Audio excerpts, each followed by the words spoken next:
Christina for Novels Alive, and today I have international best-selling author Rick Mofina with us.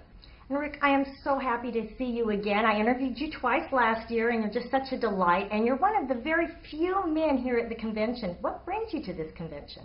Well, it's a good time. It's a good chance to meet lots of readers, lots of new readers, and also it's a key time for me because my new book's just being released. So tell us a little bit about this new book, and it's the third in the series, correct? It's the third in the series. It's called In Desperation, and the main character in this series is Jack Gannon. He's a crime reporter with an international wire service. And the setup for this book is Cora Martin, who's a single mom who lives in suburban Phoenix. One night she gets a knock on the door, and there are two police officers standing there telling her that they need to come in. There's an escaped killer in the neighborhood, and they have to look through her back window to set up in the house behind her. They need to know who's in the house with her, if there are any weapons in the house, standard police stuff. Of course, she lets them in. It's only her and her 11-year-old daughter. Once the men are in the house, it becomes apparent that they're not real police officers. They were posing. They tie her up, they take her daughter, and they tell Cora, who is a secretary at a courier service, that her boss has made off with $5 million that belongs to them. They cannot find him. And if she doesn't help find him, she'll never see her daughter again. Now, I know in your previous life, before writing, you were a reporter. So how much of that experience do you use in your books?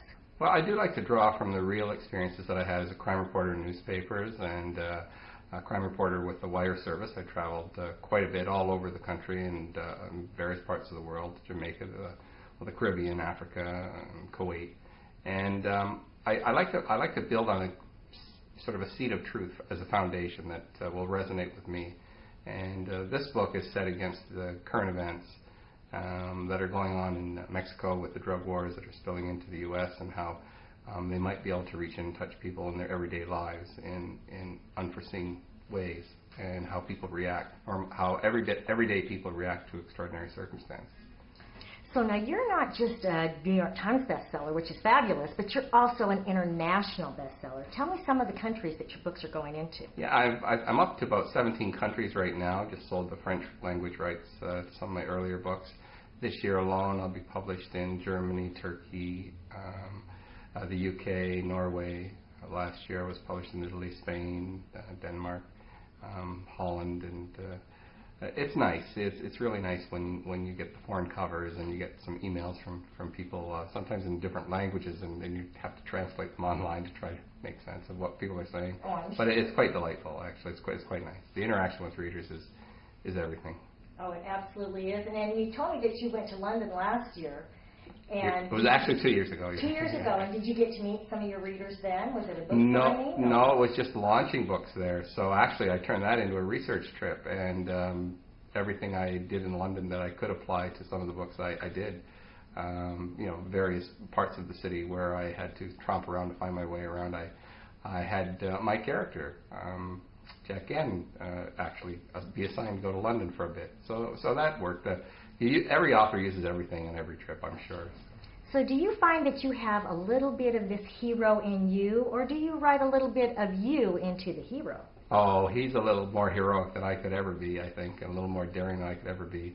Maybe he's someone I live through vicariously. But the emotions of being a reporter and knowing the job and knowing the dynamics of a newsroom and what you're searching for in a story.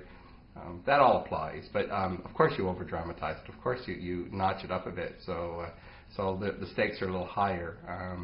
Whereas I may go home for dinner every night, he's off somewhere else and struggling to survive, which I quite like. You kind of abuse him, do you? Yeah, I put him through his paces, and I think he likes it. Well, obviously he's still going strong, and your readers really enjoy him. Yeah, we're doing quite well, actually. There has been some interest in Hollywood. There'll be some meetings while I'm here.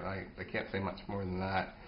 It's been exciting, actually. So I get a lot of response from readers, and it's been pretty good with Jack Gannon and his search for his sister, which is going to be resolved in this new book. The seed was planted in the first book that he's estranged from his sister, his older sister, who left when he was 12.